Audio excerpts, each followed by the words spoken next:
Question 11 है, यदि किसी संख्या और उसके व्युत्क्रम का योग 10/3 है तो संख्या ज्ञात करें। हमसे संख्या ज्ञात करने के लिए कहा जा रहा है, तो संख्या और उसके व्युत्क्रम, तो संख्या तो हम मान लेंगे कुछ भी, x, y, z कुछ भी मान लेंगे। और व्युत्क्रम क्या होता है? व्युत्क्रम का मतलब होता है उल्टा, ठीक रिवर्स। जैसे 5 का रिवर्स 1/5। उसी तरह से अगर यहाँ पे हम हल देखें इस क्वेश्चंस का, तो यहाँ पे हम मान रहे हैं क्योंकि हमें संख्या ज्ञात करनी है, तो माना संख्या बराबर क्या, x। अब प्रश्न में क्या कह रहा है कि आप जो भी संख्या ले रहे हो, तो हमने क्या लिया है, x को, x ले लिए, और उसके व्युत्क्रम यानी इस संख्या का उल्टा, इस संख्या का उल्टा कितना होगा, 1/x। सेटिस्फाइड है आप लोग? और इसका योग, इस योग का मतलब क्या होता है, जोड़। तो इस दोनों को जोड़ दीजिए, कुछ है, कुछ भी है, संख्या और इसके व्युत्क्रम का योग, और कितना है, तो 10/3। जब इस दोनों को जोड़ रहे हैं तो 10/3 मिल रहा है।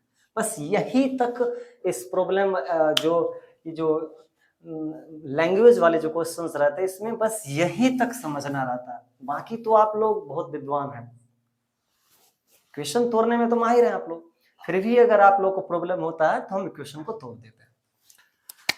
यहाँ पे x के अपॉन में 1 अगर आप देते हैं तो यहाँ पे x हमारा एलसीएम आ जाएगा। जानते हैं x को x से गुना कीजिएगा तो x², यहाँ पे 10/3 क्रॉस मल्टीप्लिकेशन कर दीजिए, इधर हो जाएगा 3x² + 3, और 10 को x से गुना कीजिएगा तो 10x। एक काम करते हैं हम लोग, x को इधर ला लेते हैं, तो प्लस है तो -10x, और ये तो +3 है ही इधर। अब आप द्विघात समीकरण चौथे चैप्टर में या दूसरे चैप्टर का यूज करके समीकरण को हल कर सकते हैं।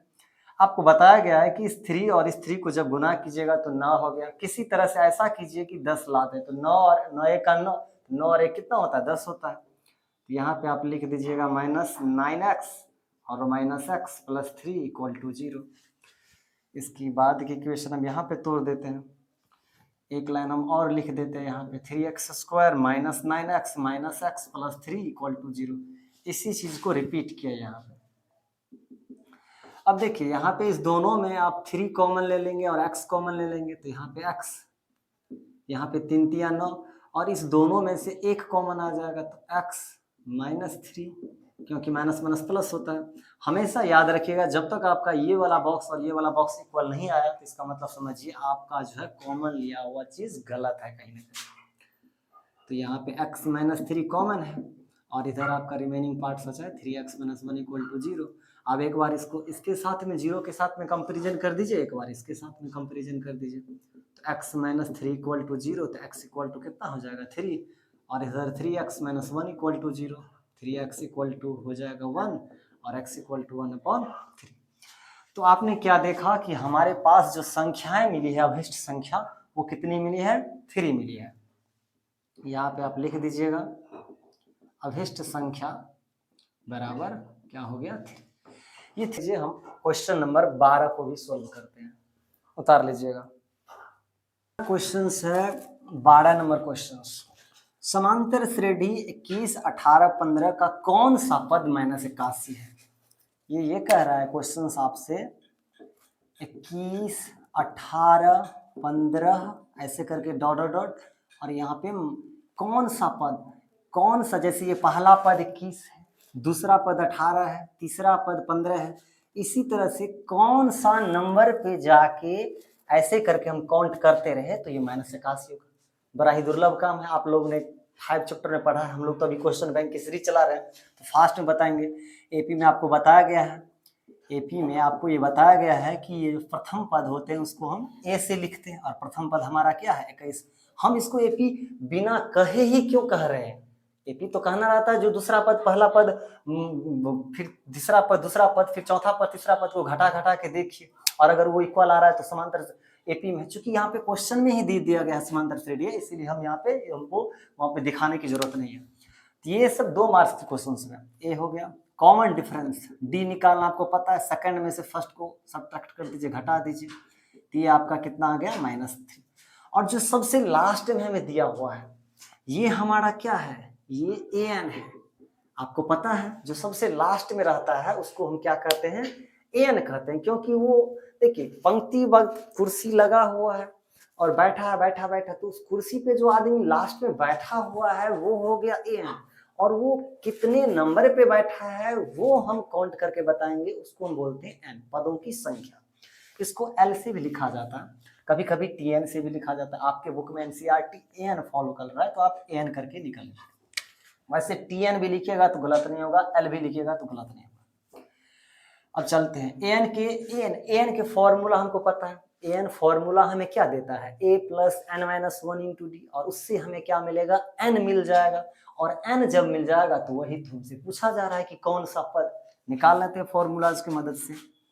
ये an बराबर a + n-1 × d। an के फॉर्मूलाज यहाँ पे -81, a 21।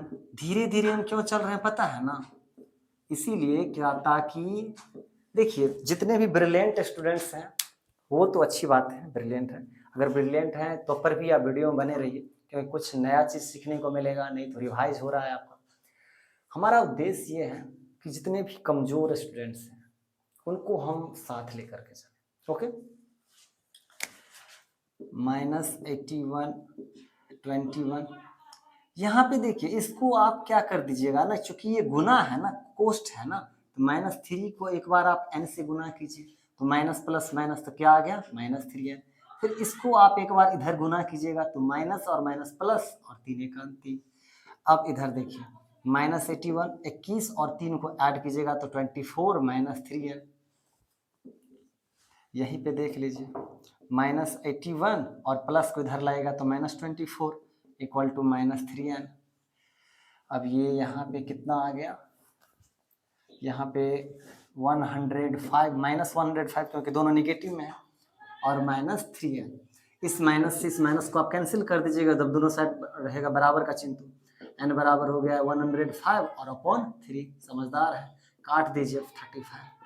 हम इसको चाहते तो 1 मिनट में बना देते, लेकिन धीरे बताने का मकसद वही है कि जितने भी देखिए, अगर हम स्पीड में निकल जाएं, बता के चले जाएं, तो जो कमज़ोर स्टूडेंट्स हैं, जो नहीं समझे होंगे, उसको भी प्रॉब्लम होगा। इससे अच्छा है कि बेसिक से लेकर के चलें, अभी समय भी काफ़ी है, 2 से 3 मंथ से आप ये लेकर के चलिए कि अगर आप थोड़ा सा ज़्यादा, कुछ ज़्यादा नहीं करने की आवश्यकता है आपको। मैथ्स आप एक बार पढ़ ही लिए होंगे, क्वेश्चन बैंक की सीरीज हम कंटिन्यू चलाएंगे। क्वेश्चन बैंक आप कंटिन्यू हमारे वीडियो को देखिए या खुद भी बना करके देखा कीजिए। क्वेश्चन बैंक के बाद जो भी आपके मॉडल पेपर आएंगे उनको आप कवर कीजिए।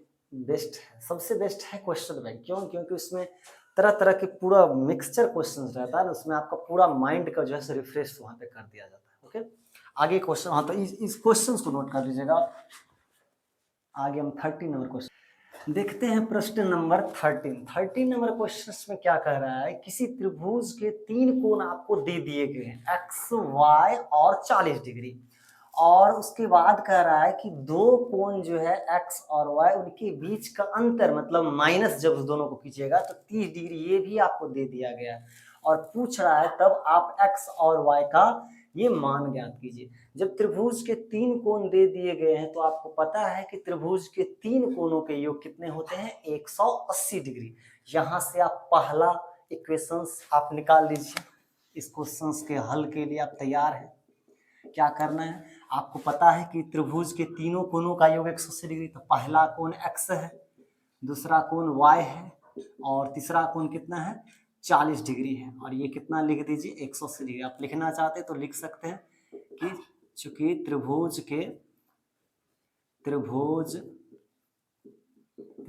के तीनों कोणों का योग 180 डिग्री होता है। अब यहाँ से x + y = संख्या को एक इकट्ठा कीजिए, एक साइड में रखिए, तो प्लस इधर आया तो माइनस आ गया, और इस दोनों को घटा के 140 डिग्री, जो कि आपके पास समीकरण नंबर 1 में है। यहाँ तक की बात आप कवर करें। आगे दिया है दो कोनों x तथा y के बीच का अंतर 30 डिग्री है, मतलब दो कोण x और y इस दोनों के बीच में अंतर मतलब माइनस कितना डिग्री है 30 डिग्री। इसको आप समीकरण नंबर 2 मान लीजिए। अब आप इस दोनों समीकरण को तोड़ दीजिए, देख रहे हैं आप विलोपन विधि से बना दीजिए, क्योंकि यहाँ पे कहा नहीं गया है।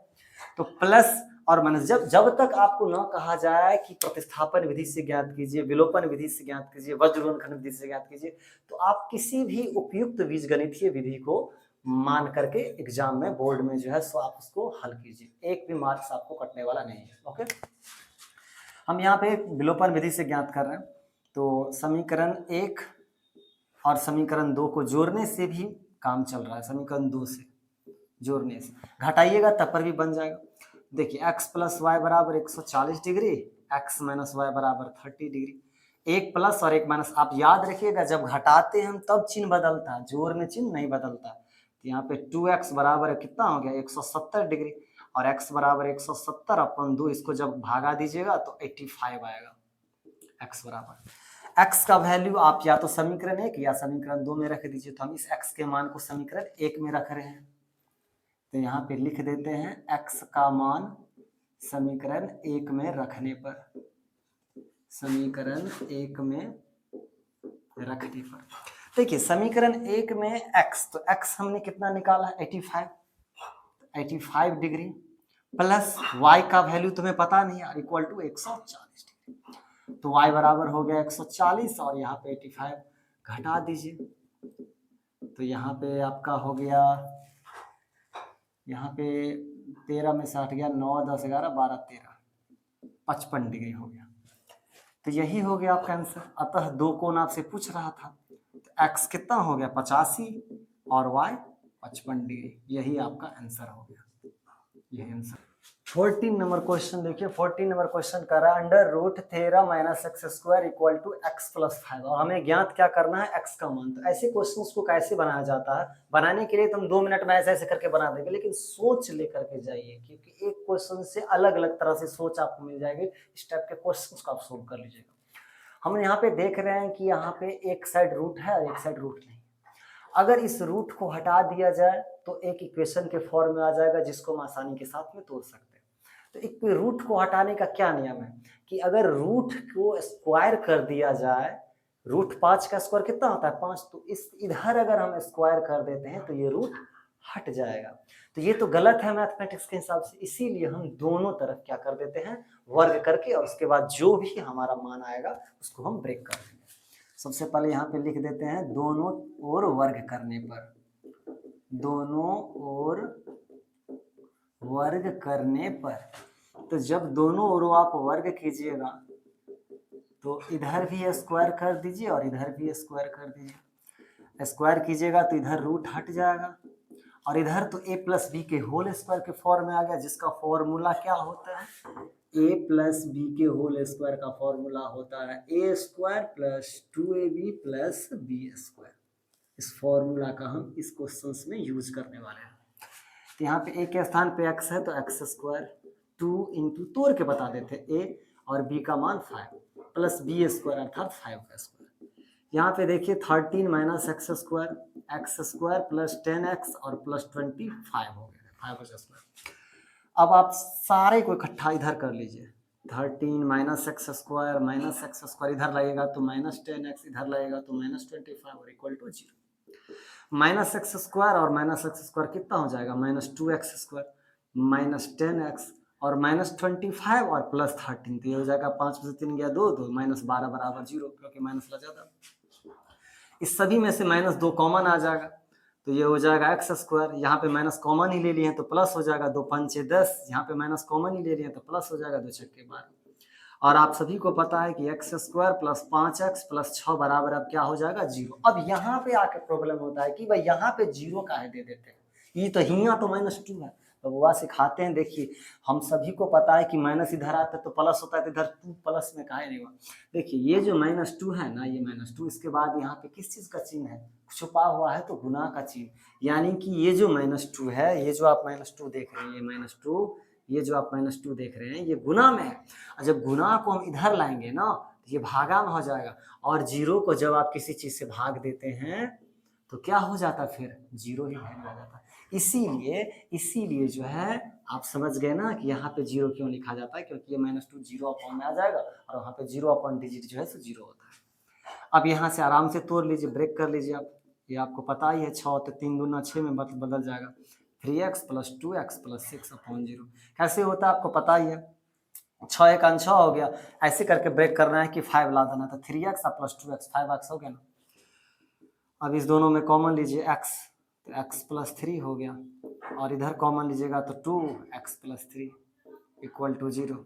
x + 3 आपका कॉमन आ रहा है, साफ दिख रहा है, तो x + 3 और यहाँ पे क्या बच गया, x और +2, यहाँ पे x + 2 = 0। अब एक बार जब x + 3 = 0 होगा तो x बराबर कितना हो जाएगा, -3, और जब आप एक बार x + 2 = 0 कीजिएगा तो x बराबर क्या हो जाएगा, -2। तो यानी कि मैं x का जो वैल्यू हो गया इसके लिए -3 या माइनस कितना हो जाएगा, -2। नोट कर लीजिएगा। देखिए हम 1 मिनट का समय लेना चाहते हैं, जिस विद्यार्थी को यहाँ पे प्रॉब्लम हो रही थी x² + 5x + 6 या ऐसे क्वेश्चंस में वैसे हम बता चुके हैं अपनी ऑफलाइन की क्लास में, उन लोगों के लिए छोटा सा हम रफ यहाँ पे लिख के बताना चाहते हैं कि ये जो x² + 5x + 6 = 0 करके कैसे किया जाता है। 1 मिनट का वीडियो लीजिए, टाइम लीजिएगा। ये x² के जो यहाँ पे जो भी डिजिट रहता है ना, जो भी अंक रहता है ना, उस अंक को आप लीजिए और यहाँ पे जो भी अंक रहता है इस अंक को आप रफ में लेकर के गुना कीजिए। तो 6 को 1 से गुना कीजिएगा तो कितना हो गया, 6।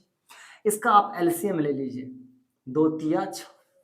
अब किसी भी तरह से, चाहे वो जोड़ के हो चाहे घटाव के हो, किसी भी तरह से ये जो मिडिल का जो टर्म है ना, ये लाना रहता है।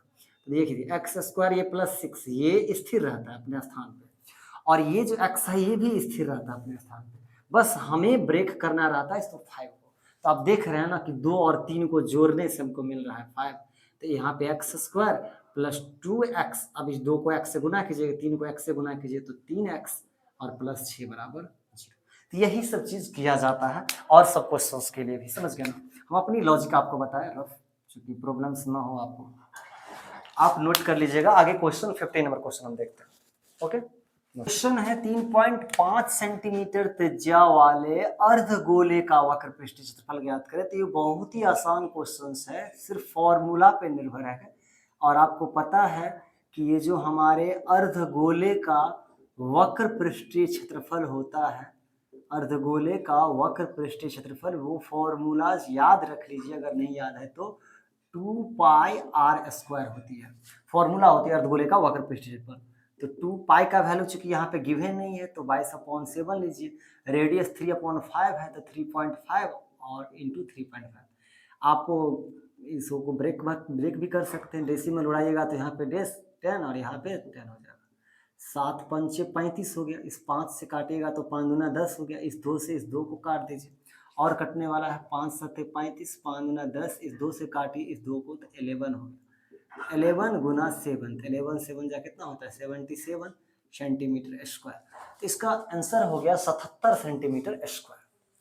अगला क्वेश्चन जो है 16 नंबर, इसका हल देखते हैं। कहता है उस त्रिभुज का क्षेत्रफल ज्ञात कीजिए जिसके शीर्ष, ये कोऑर्डिनेट ज्योमेट्रिक निर्देशांक ज्यामिति का है, इसमें आप 1/2 गुना आधार गुना ऊंचाई का फॉर्मूला नहीं लगेगा।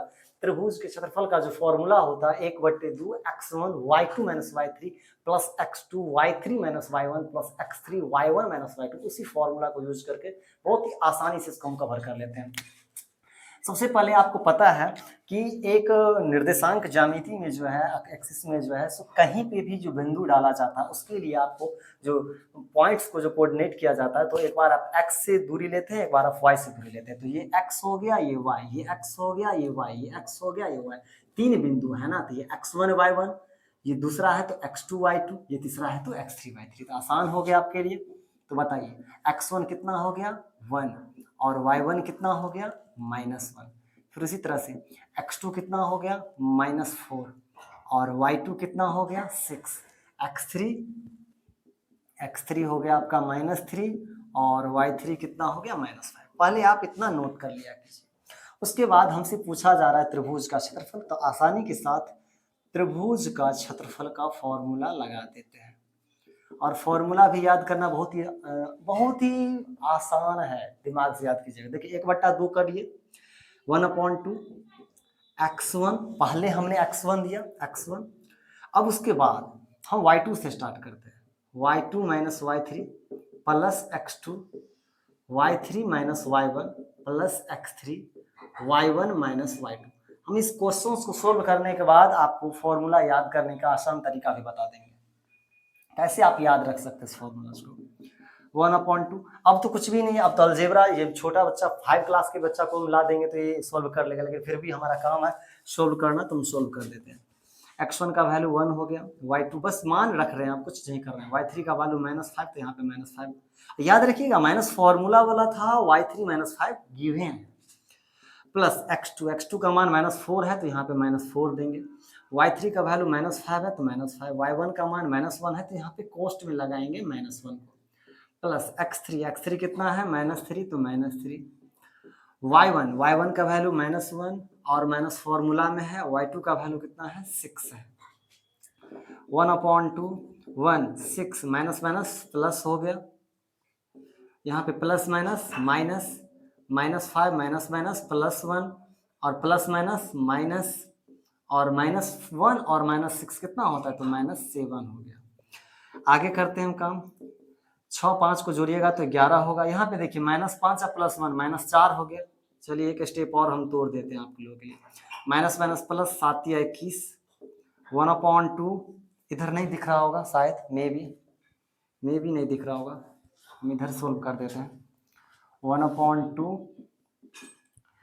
ये 11 माइनस और माइनस प्लस हो जाएगा, 4 चौका 16 और प्लस 21, 1/2 यहाँ पे गुना का चिन्ह है, 6 1 7 1 8 2 1 3 1 4, इसको काटिएगा तो 24। देखिए चूंकि यहाँ पे क्षेत्रफल में क्या होता है ना, क्षेत्रफल में इसका इकाई कुछ ना कुछ दिया जाता है, जैसे अगर सेंटीमीटर में रहता तो सेंटीमीटर स्क्वायर, मीटर में रहता मीटर स्क्वायर, अगर कुछ भी ना दिया रहे ना तो या तो आप चूंकि क्षेत्रफल बना रहे हैं तो वर्ग इकाई करके लिखिए, नहीं तो वर्ग मात्रक लिख दीजिए। यहाँ पे हम वर्ग मात्रक लिख देते हैं, 24 वर्ग मात्रक इसका आंसर है।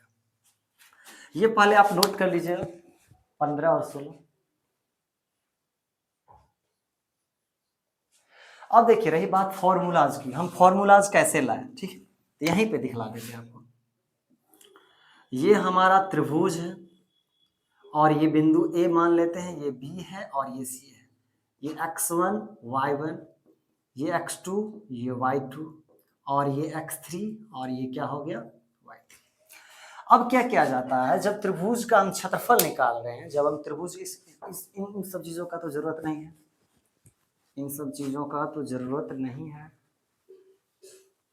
देखिए इनका भी कोई जरूरत नहीं है, इसका भी कोई जरूरत नहीं है। अब जब रहा बात इस फॉर्मूला को हम याद कैसे करें, तो ये जो त्रिभुज का क्षेत्रफल था, क्षेत्रफल बराबर 1/2 हम लगाएंगे। देखिए सबसे पहले x1 लिखना है, उसके बाद x2 और उसके बाद x3, 3 अलग अलग क्राइटेरिया बनेगा। तो पहले हम x1 की बात करते हैं, तो यहाँ पे हमने x1 लिख दिया ना, उसके बाद हम x2 की बात करते तो x2 लिख दिया, उसके बाद x3 की बात करते तो x3, 3 क्राइटेरिया बनेगा, तीनों का अलग अलग फॉर्मेट रहेगा, तीनों में यहाँ पे प्लस प्लस लगेगा। अब x1 में जो कोष्ट में आएगा वो क्या आएगा कोष्ट में, वो देखिए हम शुरुआत यहाँ से नहीं करेंगे, जिस घर में यहाँ पे खाना बन रहा है, भोज हो रहा है, उस घर के आदमी पहले नहीं खाएंगे, दूसरे को पहले निमंत्रण देंगे। तो हम ऐसे चल रहे हैं, एंटी क्लॉकवाइज चल रहे हैं, हम इधर से चलेंगे। देखिए y1 वाला को छोड़ रहे हैं, हम y2 वाला को, तो चूंकि x1 का काम हो गया था ना, x2 नहीं देखना है, x2 को कट वाला काम होगा, तो हम स्टार्ट करेंगे कहाँ से, y से। तो क्या लिखेंगे y2 और आगे में कितना है y3, y2 और y3 और माइनस लगा देना है, तो y2 और माइनस कितना हो गया y3। पहला क्राइटेरिया पहला फॉलो हो गया। सेकंड में बात आती है x2, इसको हम कैसे फॉलो करेंगे। देखिए x2 वाला बात है तो भाई साहब इकरा में तो काम नहीं चलेगा, आगे चलेंगे ना, तो आगे क्या है y3 है और क्या है y1 है, तो यहाँ पे लिखेंगे y3 और माइनस y1। अब x3 की बात आई तो इधर तो बात चलेगा नहीं, आगे कहेंगे तो y1 और क्या हो जाएगा y2, तो यहाँ पे y1 और माइनस क्या लिखेंगे y2। तो यही फॉर्मूला हो जाता है त्रिभुज के क्षेत्रफल के लिए, 1/2 x1 y2 minus y3 plus x2 y3 minus y1 plus x3 y1 minus y2। हम अपने हिसाब से आप लोगों को याद करवाने की कोशिश किए। फिलहाल कुछ भी कर लीजिए, ट्रिक व्रिक कुछ काम नहीं करता है भाई साहब, याद करना ही पड़ेगा आपको।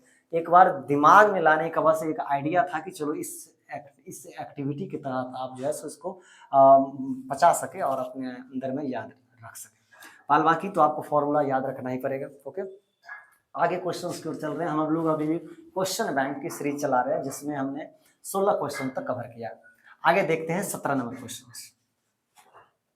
क्वेश्चन नंबर 17, यदि बिंदुएं 3 बिंदुएं हमको दे दी गई है ए बी और सी और कहा जा रहा है क्या इस बार संरेख है तो के का मान ज्ञात कीजिए। देखिए 3 बिंदु संरेख है, 3 बिंदु संरेख है, एक बिंदु ये है और दूसरा बिंदु ये है और तीसरा बिंदु ये है।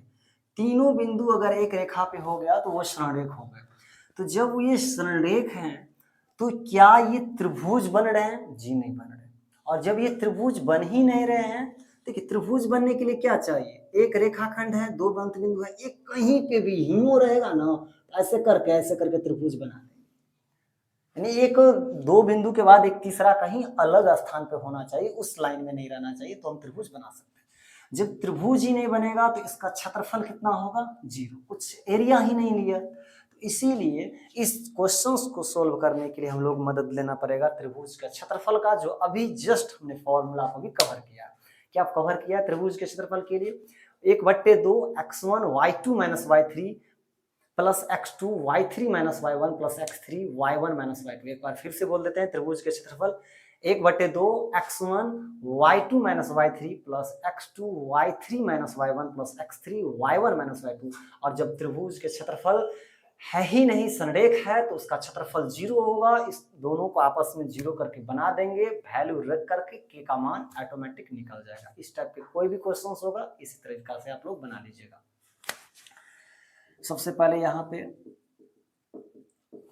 बिंदु जो दिया गया है तो उसके लिए x1 कितना है? ये 2 और y1 कितना है? ये 3। ये x1 और ये y1, ये हो गया x2 और ये कितना हो गया? y2। x2 है 4 और y2 है k। फिर x3 कितना है? 6 और y3 कितना है? -3। चूंकि आपको ये दे दिया गया है कि तीनों बिंदु क्या है? संरेखी है। ये आपको क्वेश्चंस में गिवन है कि तीनों बिंदु संरेखी है। तो जब तीनों बिंदु संरेखी है, इसका मतलब इससे जो बनने वाले हमारे त्रिभुज के जो क्षेत्रफल होंगे वो क्या होंगे? 0 होंगे। इससे बनने वाले जो भी त्रिभुज के क्षेत्रफल होंगे वो क्या होंगे? 0 होंगे।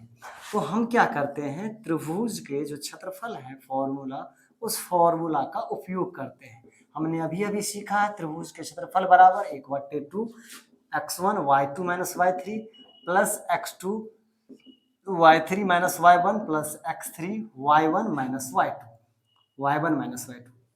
और त्रिभुज का क्षेत्रफल हमको 0 बनाना है, त्रिभुज के क्षेत्रफल बराबर 0 होंगे। तो यहाँ पे क्या करना है ना, यहाँ पे हमको त्रिभुज के क्षेत्रफल के स्थान पे क्या लिखना है? 0, क्योंकि हमको फॉर्मूला के हिसाब से यहाँ पे संरेखी दिया, इसीलिए 1/2।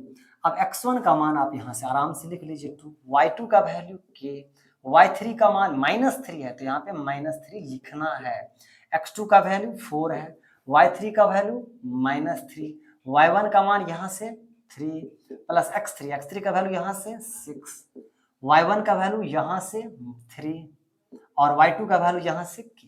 हमने वैल्यू लिख दिया। अब तो बड़ा ही आसानी के साथ बन जाएगा। हम लोग एक स्टेप और हम तोड़ देते हैं आप लोगों की सुविधा के लिए। माइनस प्लस, यहाँ पे +4 और 3 को ऐड कीजिएगा तो -6 हो जाएगा। 6 इधर आप काम कर ही लीजिए। देखिए 6 को 3 से गुना कीजिएगा तो 6 × 18 और 6 को जब k से गुना कीजिएगा तो +- 6k हो जाएगा। इधर भी सेम सिचुएशन होगा। 1/2, 2 को जब k से गुना कीजिएगा तो 2k और 2 को जब 3 से गुना कीजिएगा तो 2 × 3 = 6, +- 4 × 6 = 24 प्लस 18 -6k।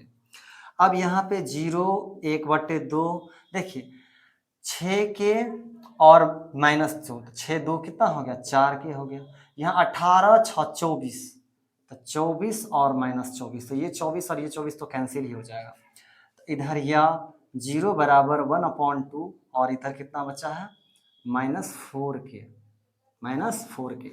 अब इस 2 को आप 0 से गुना कीजिए, तो 0 को 2 से गुना कीजिएगा तो 0 ही होगा -4k, और k बराबर क्या हो गया 0 अपॉन, और ये जो -4 है तो k बराबर कितना हो गया 0 को किसी भी चीज़ से भागा दीजिएगा ना तो 0 ही होता है। याद रखिएगा 0 बट्टा जो अंक होता है वो 0 होता है, और अंक बट्टा जो 0 होता है वो अपरिभाषित होती है, इन्फिनाइट होती है। तो इसका भी मान कितना हो गया, k का मान 0 आ गया।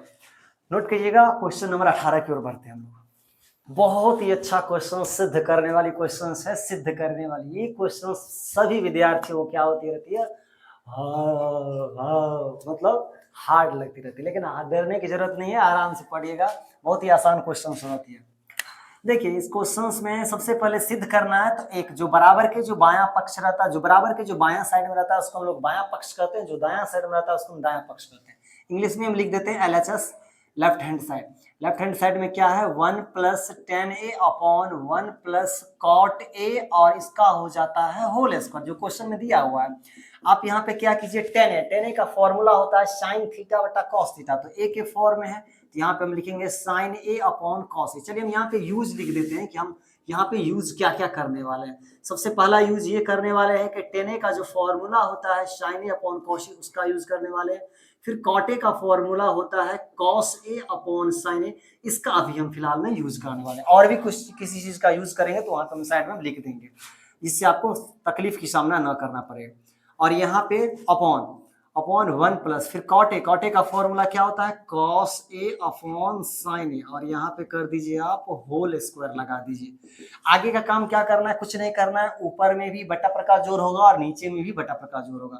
सबसे पहले ऊपर वाला टर्म के बारे में बात करते हैं। cos a एलसीएम हो जाएगा, cos a को 1 से गुना कीजिएगा तो cos a होगा, और प्लस यहाँ पे cos a का तो 1% बचेगा भागफल, तो 1 को ऊपर से गुना कीजिएगा तो sin a आएगा, आपको पता है। नीचे में सेम सिचुएशन, sin a लघुत्तम हो जाएगा एलसीएम, sin a को जब 1 से गुना कीजिएगा तो sin a, और ये sin a जो भागा देगा तो 1 बचेगा, और 1 को cos a से गुना कीजिएगा तो cos a हो जाएगा। ये पूरा का क्या हो जाएगा होल स्क्वायर। आगे की टर्म क्या करनी है इधर हम आपको बता देते हैं। देखिए आगे की टर्म कुछ ज्यादा नहीं करनी है, आपको पता है कि ये जो बड़ा वाला बट्टा रहता है ना उसको हम भागा कहते हैं, और भागा का काम क्या, बटा पर का भागा का काम गुना का चिन्ह दे करके हर वाला को अंश में लिख देना और अंश वाला को हर में लिख देना। तो यहाँ पे cos a plus sin a upon, और यहाँ पे कितना है cos a है, और ये गुना हो जाएगा, ये sin a ऊपर चला जाएगा sin a, और अपॉन अब यहाँ पे कितना है sin a, और प्लस कितना है cos a है, और इस पूरा का कितना हो जाएगा होल स्क्वायर हो जाएगा। अब आप बड़ा ही आसानी के साथ देख रहे हैं कि कुछ चीज ऐसी है जो कटने वाली है, और कौन सी चीज है वो ये है sin a plus cos a, sin a plus cos a, ये दोनों कैंसिल हो जाएगा।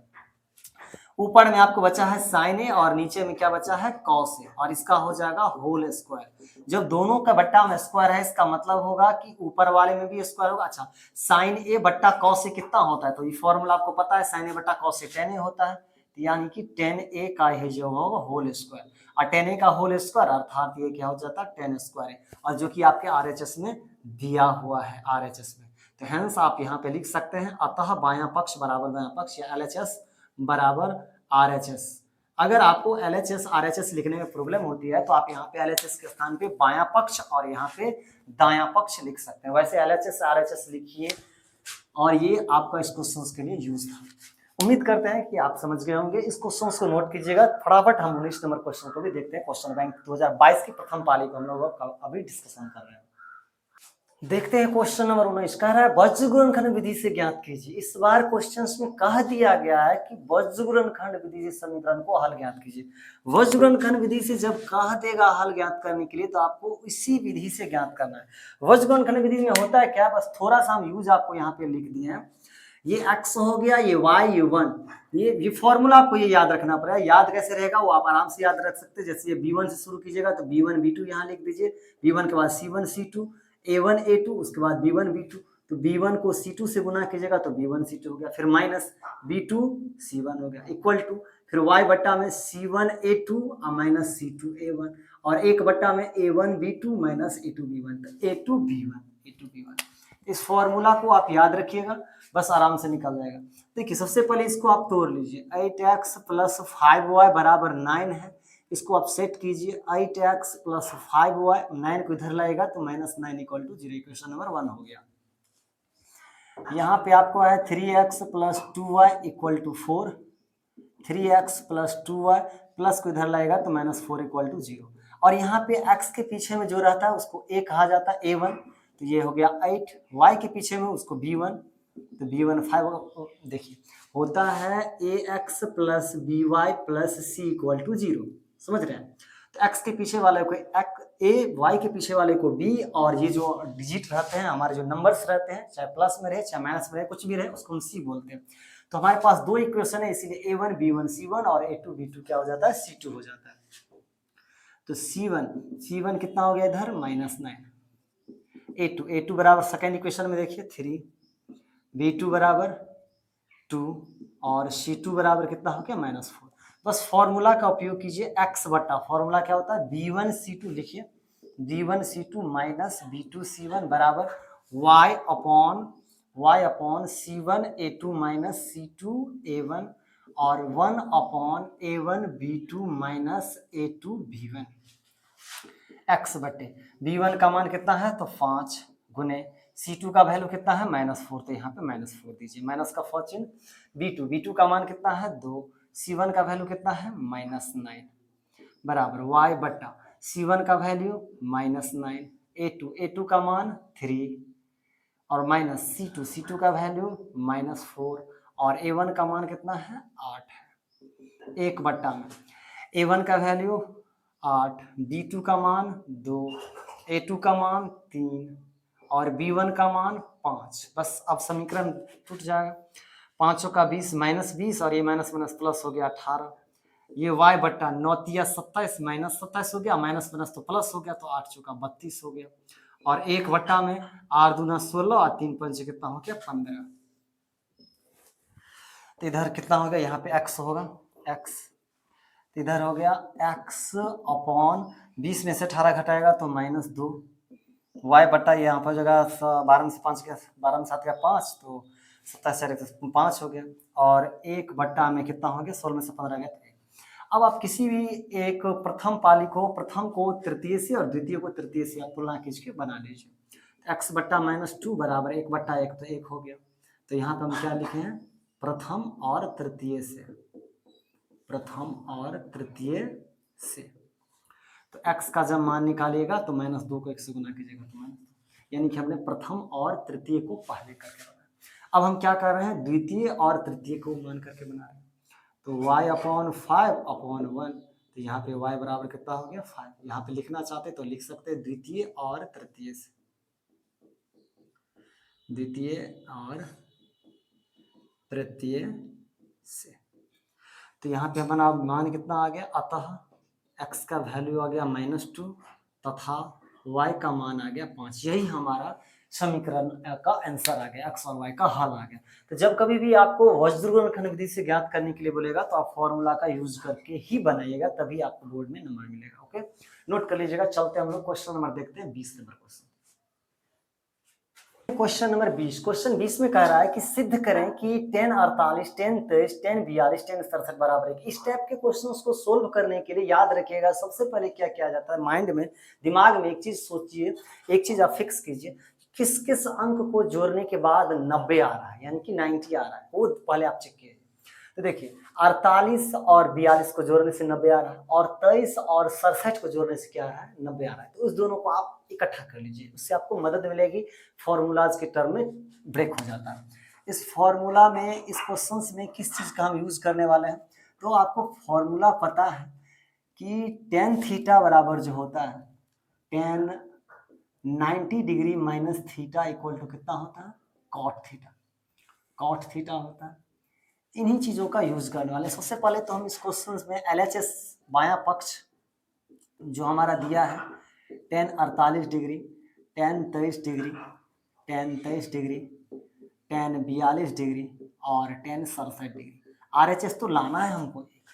आप क्या कीजिए, 90 जो दोनों को टर्म को जोड़ने के बाद 90 आ जाएगा, उन दोनों को इकट्ठा कीजिए, तो tan 48 और tan tan 42, फिर tan 23 और tan 67।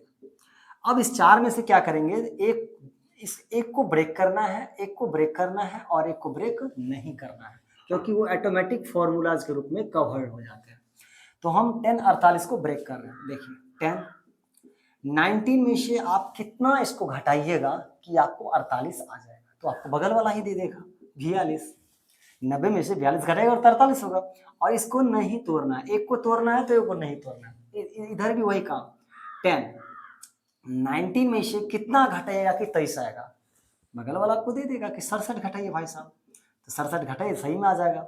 और एक को छोड़ देना है। कुछ किए हैं, ज्यादा कुछ नहीं किए हैं, बस हमने क्या किया है, जोड़ा लगाया है। 48 42 90 हो गया, 23 67 90 हो गया। जब 90 हो जाए तो उस दोनों में से किसी एक को ब्रेक करना है। जैसे हमने 48 को ब्रेक किया और इस दोनों में से हमने 23 को ब्रेक किया। अब फॉर्मूलाज क्या होती है, tan 90 डिग्री माइनस थीटा कितना होता है, cos थीटा। तो tan 90 degree minus theta, cot और थीटा का स्थान पे कितना है 42, तो यहाँ पे 42 लिख दीजिए और tan 42 तो यहाँ पे है। फिर tan 90 degree minus theta, cot theta formulas होता है, वहां पे देख लीजिए। तो cot और थीटा का मान कितना है 67, और ये ऐसे का ऐसे ही रह गया। उसके बाद एक और फॉर्मूला का हम यूज करने वाले हैं, वो फॉर्मूला ये है कि tan theta into cot theta का मान कितना होता है 1।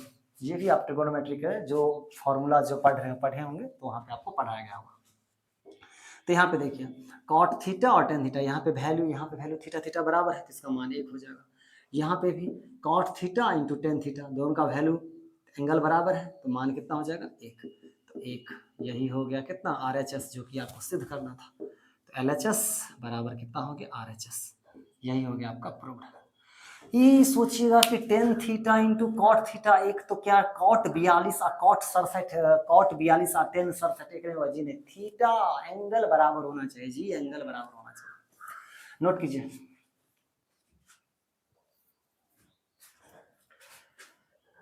नोट कर लिया कीजिए, और चैनल को जो है ना शेयर कीजिए, सब्सक्राइब कीजिए।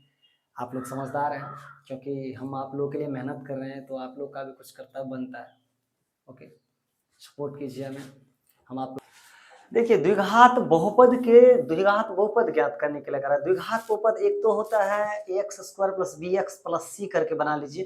एक डायरेक्ट फॉर्मूला होता है x² - alpha + beta × x + alpha × beta. ये कहाँ से आती है, तो ये द्विघात समीकरण की है, जो बराबर 0 करके लगता है, 0 हटा देते हैं तो द्विघात बहुपद की फॉर्म में जाता है। अल्फा बीटा क्या है, तो अल्फा बीटा मूल है द्विघात बहुपद के। तो यहाँ पे एक मूल दिया गया है √3 + 1 और एक मूल दिया गया है √3 - 1। तो यहाँ पे हम एक अल्फा √3 + 1 मानते हैं और एक बीटा एक मूल √3 - 1। और ये जो हमारा द्विघात बहुपद होता है ना, द्विघात बहुपद, तो इस द्विघात बहुपद के फॉर्मूले जो आपको याद रखने पड़ेंगे, x² - alpha + beta x + alpha × beta, ठीक ना। x² - अब देखिए अल्फा कितना है, तो यहाँ पे √3 + 1 और प्लस बीटा कितना है, तो यहाँ पे √3 - 1 और इंटू x अब प्लस अल्फा इंटू बीटा, इस दोनों का मल्टीप्लीकेशन भी, यानी √3 + 1 और इंटू √3 - 1। आगे की टर्म क्या करनी है, आगे की टर्म ये है, आराम से, बहुत ही आराम से आपको करना है। यहाँ पे आपने क्या लिखा है, अल्फा + बीटा, यानी इस दोनों को आपने ऐड किया है, अल्फा + बीटा ऐड किया है, ये अल्फा हो गया हमारा और ये हमारा बीटा हो गया, और उसके बाद आप इंटू एक्स लगा दिए।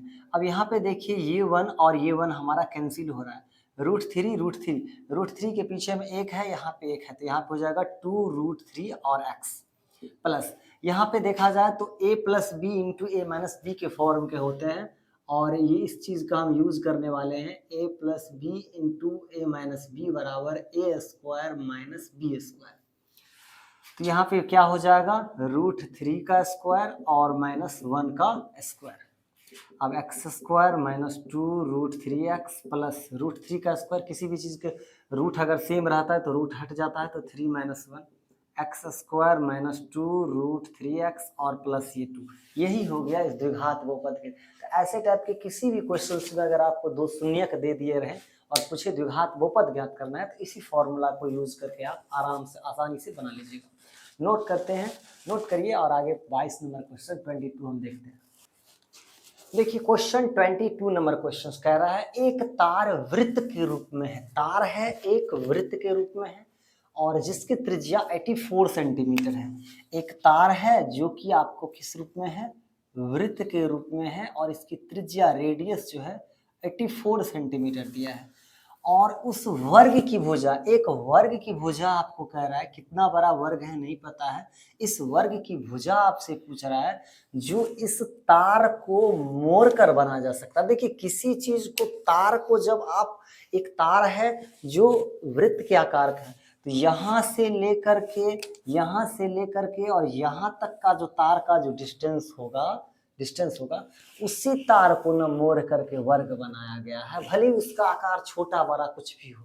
तो इस वर्ग की भुजा कैसे निकालेंगे, जो इस तार की पूरी लंबाई होगी वही इस तार की भी पूरी लंबाई होगी, वो दोनों बराबर होगी, अर्थात लंबाई बराबर मतलब परिधि यानी कि परिमाप। तो वृत्त की जो परिधि है और इधर वर्ग का जो परिमाप है वो दोनों आपस में क्या है, बराबर है। क्वेश्चंस में दे दिया गया है कि ये जो वृत्त की जो परिधि है और ये जो वर्ग का जो परिमाप है वर्ग की परिमाप ये बराबर है। वृत्त की परिधि होती है 2πr और वर्ग का परिमाप क्या होता है 4 गुने 1 भुजा, 4 गुने, क्योंकि सभी भुजाएं इसकी बराबर होती है, वर्ग की चारों भुजाएं आपस में बराबर होती है।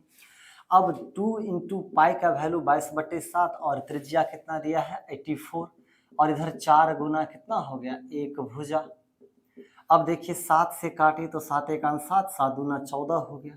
अब आप इधर भुजा निकालिए तो ये 2 गुने 22 गुने 12 ऊपर में और ये 4 नीचे में हो जाएगा, तो 4 दिए कितना हो गया 12, अर्थात भुजा 22 दूना 44, 3 चौका 12, 3 चौका 12 13, 132 सेंटीमीटर। तो ये जो हमारा जो वर्ग जो है, इस वर्ग की जो नई भुजा निकल के आई वो कितना आई 132 सेंटीमीटर। इसको आप नोट कर लीजिएगा। ओके, चैनल पे अगर आप नए आए हैं तो इस चैनल को सब्सक्राइब कीजिए। ओके, इसी तरह के वीडियो आपको इस चैनल पे मिलते रहेगी, नोट करिएगा।